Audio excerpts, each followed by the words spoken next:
Voilà, eh bien bonjour chers téléspectateurs, si je puis dire, bienvenue à notre temps d'étude. Nous allons essayer de prendre des moments pour nous regrouper, nous fortifier par la parole de Dieu et nous souhaitons donc en ce temps de confinement précisément encourager le maximum et nous rappeler que Dieu donc est notre espérance, est notre secours dans ces temps difficiles.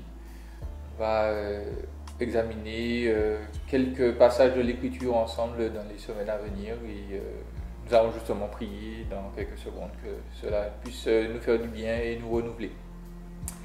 On commence tout de suite. Seigneur, nous voulons te remercier pour ce temps que nous passons ici. C'est toi qui conduis donc le monde à faire une pause et à s'humilier devant toi. Nous prions afin que nous, de même, qui te connaissons, puissions faire cet effort aussi et que tu nous rappelles que tout est par grâce. Et tu nous as justement fait entrer dans ta maison, dans ta famille, par ta parole. Et nous prions qu'elle nous fasse du bien encore aujourd'hui. Nous te le demandons dans le nom précieux de Jésus, ton Fils. Amen. Et bien voilà, pour tous ceux qui nous rejoignent, nous sommes là pour étudier ensemble la parole de Dieu et je vous propose aujourd'hui une dizaine de versets qui se trouvent dans l'Ancien Testament. Nous allons voir l'histoire d'un personnage que les croyants connaissent bien, qui s'appelle Joseph. Et son histoire commence véritablement quelque temps après sa naissance dans Genèse au chapitre 37. Nous allons lire du verset 1 à 11. Je lis dans la seconde 21. Quant à Jacob, il s'installa dans le pays de Canaan, là où son père avait séjourné. Voici la lignée de Jacob. À l'âge de 17 ans, Joseph prenait soin du troupeau avec ses frères. Les garçons étaient en compagnie des fils de Bila et de Zilpa, les femmes de son père, et ils rapportaient leurs mauvais propos à leur père. Israël aimait Joseph plus que tous ses autres fils, parce qu'il l'avait eu dans sa vieillesse, et il lui fit un habit de plusieurs couleurs. Ses frères remarquèrent que leur père l'aimait plus que tous, et se mirent à le détester. Ils étaient incapables de lui parler sans agressivité. Joseph fit un rêve et il le raconta à ses frères, qui le détestèrent encore plus. Il leur dit, « Écoutez donc le rêve que j'ai fait, nous étions en train d'attacher des gerbes au milieu des champs, et voici que ma gerbe s'est dressée et est même restée debout. Vos gerbes l'ont alors entourée et se sont prosternés devant elle. » Ses frères lui dirent, « Est-ce que tu vas vraiment régner sur nous? Est-ce que tu vas nous dominer ou nous gouverner plutôt ?» Ils le détestèrent encore plus à cause de ses rêves et de ses paroles. Joseph fit encore un autre rêve et il le raconta à ses frères. Il dit, « J'ai fait encore un rêve. Le soleil, la lune et 11 étoiles se prosternaient devant moi. » Il le raconta à son père et à ses frères. Son père lui fit des reproches et lui dit, « Que signifie le rêve que tu as fait? Faut-il que nous venions, moi, ta mère et tes frères, nous prosterner jusqu'à terre devant toi? » Ses frères se montrèrent jaloux de lui, mais son père garda le souvenir de cela. Jusque-là, notre lecture. Nous méditons donc sur la vie de ce personnage, Joseph. Les croyants le savent, son nom signifie que Dieu ajoute, que Dieu puisse encore donner.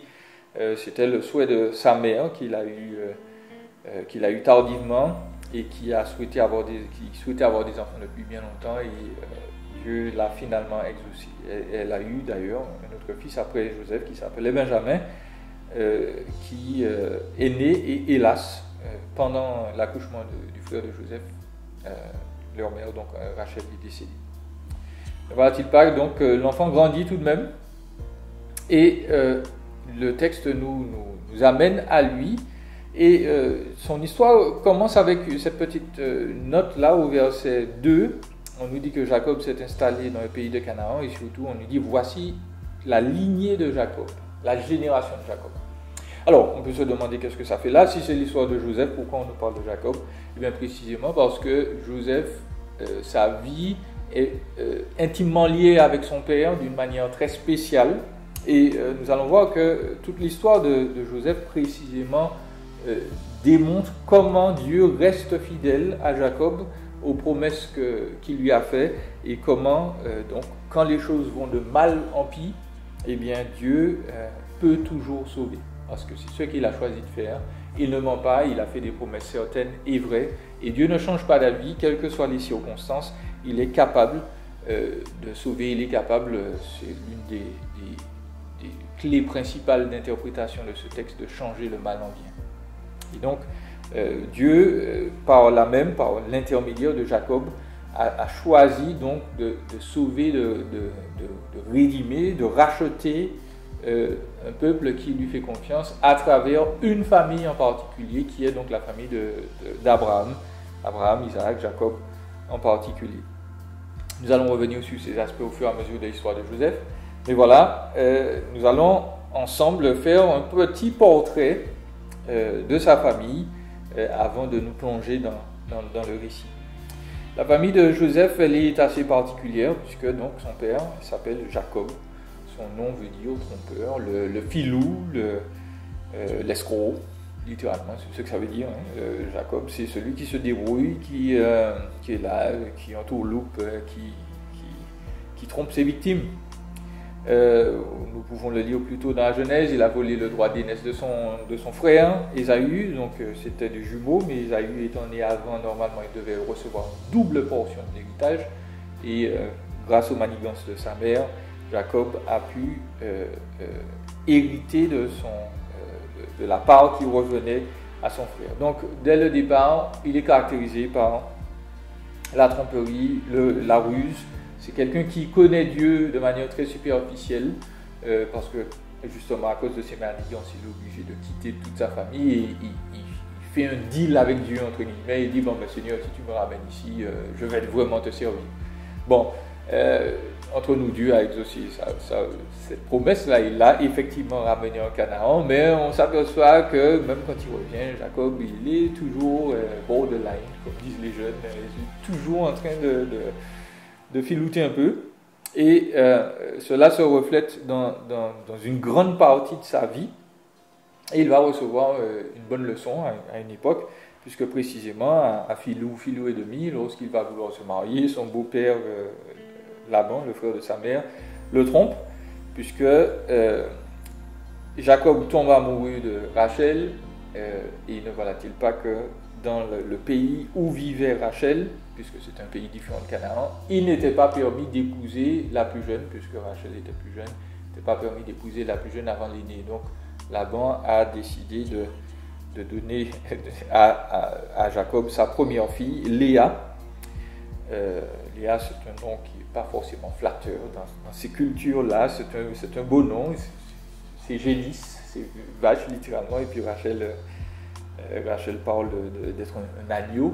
Donc ce sont des noms très, très tendres pour la culture, mais ne voilà-t-il pas qu'on nous précise que Rachel c'est la reine de beauté, c'est Miss Univers, enfin Miss Israël, je puis dire, alors que Léa, elle est moins avantagée, on dit qu'elle a les yeux délicats, donc ça veut dire soit qu'elle avait de très beaux yeux, c'est tout ce qu'il y avait d'intéressant entre guillemets physiquement chez elle, ou bien que c'était quelqu'un qui n'avait pas une bonne vue, et donc voilà, qui était désavantagé. Et ne voilà-t-il pas que Jacob doit vivre avec ces deux femmes, et c'est une leçon pour lui. Et hélas, cela tourne mal, puisque Jacob va préférer forcément Rachel, il va délaisser Léa, alors que, paradoxalement, le texte nous révèle que celle qui s'attache, entre guillemets, le plus à Dieu, eh bien c'est Léa, c'est pas forcément Rachel. C'est elle qui a conscience que Dieu existe, que Yahweh, le Dieu des Hébreux, est vraiment celui qui pilote les choses, et elle donne à ses enfants des noms très bibliques, si je puis dire, puisqu'ils sont tous, ou pour la plupart, en attachement avec Dieu, avec sa capacité à agir.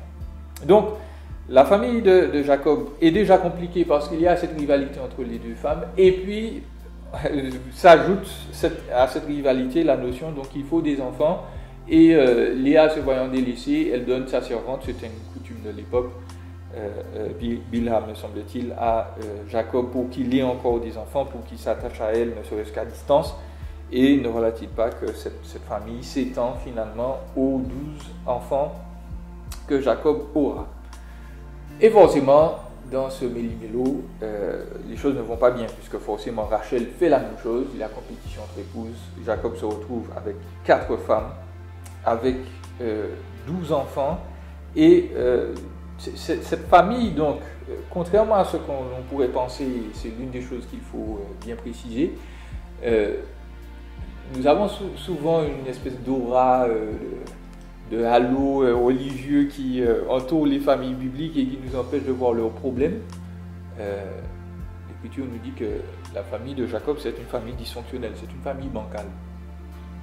Il a, par sa filouterie, provoqué donc, des heurts, des conflits, non seulement dans sa famille, dans son lien conjugal, mais en plus au sein des enfants, puisque l'Écriture nous décrit que Jacob a fait des préférences.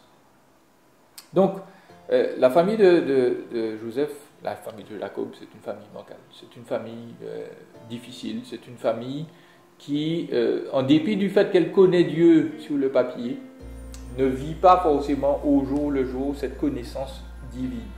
Et j'ai envie de vous dire, c'est une famille comme la nôtre. C'est une famille qui n'est pas parfaite. C'est une famille où le père fait beaucoup d'erreurs. C'est une famille où la mère ou les mères font aussi des erreurs. C'est une famille où les enfants sont des humains et doivent payer les conséquences parfois des choix de leurs parents. Donc, voilà, ça c'est la famille de Joseph. Et puis on a envie de se dire, oui, mais Joseph, il est au milieu de cette famille et on a envie de se dire, c'est lui le héros de cette partie de l'histoire, il doit être un peu mieux. Je ne sais pas si on peut tirer cette conclusion, parce qu'il est préféré de ses frères. Je pense qu'il s'en rend compte un tout petit peu, peut-être pas, parce que finalement Joseph fait preuve d'immaturité, d'une innocence. Il est candide et c'est vraiment pas bon. Il n'est pas méchant dans tout ce qu'il fait, parce que vous avez noté qu'au départ, on le dépeint comme un petit rapporteur. Verset 2, sur la fin, il était avec les fils de Bilha, de Zilpa, les femmes de son père, et puis il rapportait leurs mauvais propos. Donc, c'est un petit rapporteur, pas visiblement parce qu'il était forcément méchant, mauvais, mais voilà, il trouvait que les choses n'étaient pas justes, et il ne ressentait pas finalement l'aigreur de ses frères. Il ne lisait pas dans leur attitude, leur hostilité, leur agressivité. Donc, à ce niveau-là, il n'était pas fin. Il a manqué de sagesse. Et puis, lorsqu'il a ses rêves, eh bien voilà, il ne peut pas s'en empêcher. On sent vraiment le petit garçon, le petit frère là, qui parle, qui est excité, il raconte ses rêves. Mais oui, mais les rêves ne font qu'accentuer la haine des frères, puisque dans ses rêves, visiblement, ils sont supposés être ses serviteurs, et cela n'aide pas. Donc, Joseph ne fait pas preuve de sagesse, il n'est pas forcément là encore le héros que l'on attend, conciliateur, aimant, etc. Donc, pourquoi, entre guillemets, cette accumulation de défauts, de problèmes? Eh bien, simplement pour nous montrer que le vrai héros dans l'Écriture, figurez-vous, c'est Dieu. Ce n'est pas nous. Nous avons tous nos problèmes, nous avons tous nos défauts, nous avons tous un domaine dans notre vie ou plusieurs que nous devons travailler et qui ne peut pas être donné en exemple, parce que le vrai exemple, celui qui est au-dessus de toute chose, c'est Dieu. On peut rapidement, juste avant notre conclusion, faire une petite parenthèse à propos des rêves de Joseph. Joseph fait ses rêves et nous savons que ce sont des rêves, je ne veux même pas dire prémonitoires, mais plutôt prophétiques. Dieu veut s'en servir pour dire à Jacob, eh bien voilà, ton fils va régner, et ce sera pour autant bien, mais ça Jacob ne le sait pas encore. Et donc, qu'est-ce qu'il nous faut comprendre par ces rêves? Effectivement, Dieu parle à cette époque-là en particulier, précisément par des rêves. Et nous entendons souvent les chrétiens citer ce verset, Dieu parle tantôt d'une manière, tantôt d'une autre. C'est une vérité qui est vraie en particulier dans l'Ancien Testament. Parce qu'il faut nous rappeler que Hébreux chapitre 1 verset 1 nous le dit bien, dans ces temps qui sont les derniers, après avoir de plusieurs manières, à plusieurs reprises parlé à nos pères par les prophètes, eh bien Dieu nous parle par son Fils. Et le moyen définitif de connaître Dieu, c'est Jésus-Christ. Et le moyen définitif de connaître Jésus-Christ, c'est sa parole. Ce ne sont pas les rêves, ce ne sont pas les visions, ce ne sont pas des expériences extatiques ou hors normes, il nous faut nous plonger dans l'Écriture pour comprendre qui est Dieu. Et c'est le seul guide infaillible que nous ayons et que nous devons considérer de manière sérieuse pour nous diriger dans la vie. Il nous faut conclure quant à Joseph. Pourquoi je vous ai fait ce portrait un peu négatif de l'histoire de Joseph? C'est pour rappeler encore une fois, Jésus c'est le héros, et puis la famille de Joseph, si elle ressemble à la nôtre, doit nous inciter à bien réfléchir. Dans ces temps de confinement, nous vivons en famille. Pour certains c'est une très bonne chose, pour d'autres un peu moins. L'Écriture nous rappelle que c'est Dieu qui a créé la famille. Et la famille de Jacob est bancale déjà parce qu'il a plusieurs épouses. Ça, c'est une chose que Dieu permettait à l'époque, mais aujourd'hui nous savons que nous sommes revenus à l'idéal divin, un homme, une femme. Et Joseph, ou Jacob plutôt, nous montre que dans notre attitude vis-à-vis de notre épouse, en particulier pour nous les hommes, nous devons être prudents, nous devons être fins, nous devons être quelqu'un qui encourage, qui édifie, qui donne à son foyer une atmosphère où les autres vont grandir, qui ne va pas être une atmosphère de crispation, de haine, de détestation. Dieu avertit les époux dans ce sens, et Jacob dans ce domaine-là ne faisait pas un très bon travail. Il avait son occupation de berger, voilà, et puis il laissait les femmes gérer un peu les choses, et entre guillemets elle en profitait parce que, excusez-moi, sexuellement ça lui a rapporté. Mais voilà, on sent qu'il ne gère pas la crise ou l'émotion de sa famille, il ne gère pas les conséquences. Quand on est un homme, on est responsable. Pas responsable, nous n'entendons pas qu'on est coupable de tout, mais qu'on doit assumer ce qui se passe dans notre foyer et être des agents de changement positif, des agents encourageants auprès de nos épouses en particulier. Nous devons veiller à les respecter, à leur parler avec douceur, avec amour, à leur faire vraiment ressentir quelles sont les premières personnes de nos vies après Dieu. Et puis nous devons bien entendu leur demeurer fidèles, que ce soit en pensée et en action. Ensuite, nous avons une leçon là pour les pères de famille. Il est évident que Jacob fait un très mauvais travail. Il favorise Joseph de manière éclatante, de manière visible. Il a les meilleurs vêtements. Voilà, c'est lui qui a les vêtements de marque alors que ses frères doivent se débrouiller. Il nous est interdit bibliquement de faire des préférences entre nos enfants. Dieu nous donne des enfants. Nous devons donc nous assurer que nous les aimons tous de la même manière. Il y aura toujours, j'écoute les parents, il y aura toujours un enfant avec qui ce sera plus facile, on va communiquer plus facilement, il aura les mêmes goûts que nous, les mêmes loisirs, que ce soit garçon ou fille, le courant va passer de manière impeccable. Avec lui c'est plus facile. Et donc ça veut dire qu'il faudra faire encore plus d'efforts pour que les autres ne pensent pas que parce que c'est plus facile avec lui, eh bien il est forcément plus aimé. Il y a une différence là qu'il faut tenir.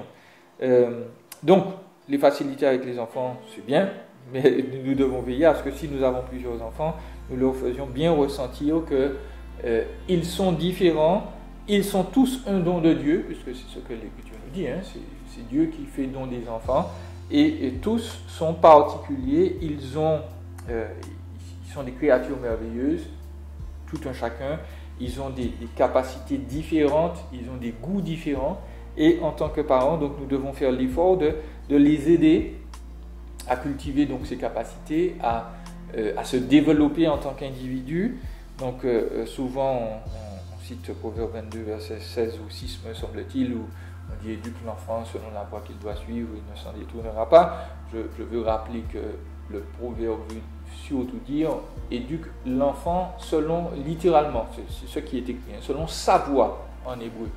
Donc l'idée c'est que le parent considère, me semble-t-il, le caractère de l'enfant, ses capacités, et adapte son éducation à qui il a en face de lui. Un garçon ne peut pas être éduqué comme une fille ne peut pas être éduquée comme un garçon, et dans leur loisir, dans leur manière d'être et de faire, ils seront différents. Donc si le père est sportif, et qu'il a un ou deux enfants qui sont de grands lecteurs, il n'a pas le droit de les mettre au foot et puis d'oublier que c'est pas leur voie, c'est pas ce qu'ils aiment forcément. Alors, bien entendu, de temps en temps, il est bon de les intéresser à autre chose, Mais l'Écriture nous dit qu'on éduque l'enfant selon la voie qu'il doit suivre, selon sa voie à lui, selon sa personnalité, selon ses goûts, selon voilà, ses préférences.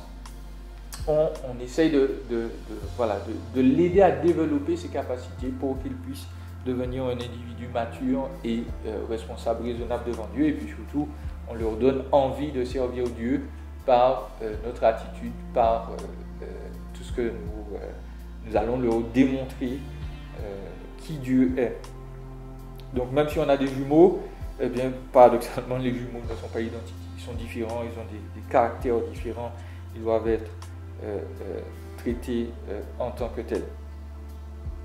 Donc nous devons prendre garde de s'assurer qu'au sein de notre famille, donc, nous allons donner un modèle auprès de nos épouses, notre époux, de nos enfants.